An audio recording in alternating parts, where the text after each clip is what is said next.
Hello, Fani tail போட்ட பெண்ணே, கொஞ்சம் திரும்பி பாருங்களேன். என்ன பிள்ளைங்களா இருக்கு, எட்டி வர பார்க்க மாட்டேங்கு. பாப்போம் எங்க தான் போறவன் பாப்போம். ஏட்டி அக்கா, ஒன்னதான் பர்டிகுலராட்டு சொன்ன மாதிரி இருந்து போனி டைல் போட்ட பெண்ணேன்னு சொல்லிக்கிட்டு ஏட்டி ஏற்கனவே ஒன்னே தெரியுமா உனக்கு? ஏம்மா தாயே, எனக்கு அது யாருன்னே தெரியாதம்மா. ஏன்னா நான் அவன்கிட்ட போய் சொல்லட்டா கிராப் பட்டின பெண்ணேன்னு சொல்லிட்டு ஒன்ன கூப்பிடுறதுக்கு? என்ன விட்டுருமா, யாருன்னு எனக்கு தெரியாதம்மா. ஏட்டி என்னைய மட்டும் நீ இப்ப சொன்னல, இன்னும் உன் கூட படிக்கக்கூடிய இந்த கொசு கூட்டங்கள்லாம் அங்கே வந்திருக்கு. இவங்கள போய் யார் வர சொன்னதுங்க? ஏட்டி அக்கா, இப்படி எல்லாம் பண்ணாதுன்னா நான் ஒன்றும் வர சொல்லலேட்டி.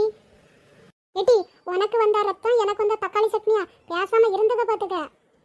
ஏட்டி அக்கா, என் ஃப்ரெண்ட்ஸ் ஒன்றை பார்த்தா என்ன பார்த்தா கிண்டல் பண்ணாங்களா? ஆனால் அந்த நெட்டடை குச்சி ஒன்றை பார்த்து போனி டெயில் காரின்னு சொல்லிட்டு கூப்பிட்டாங்களாட்டி, அதுக்கு தான் எனக்கு டவுட் வந்து பார்த்துக்க.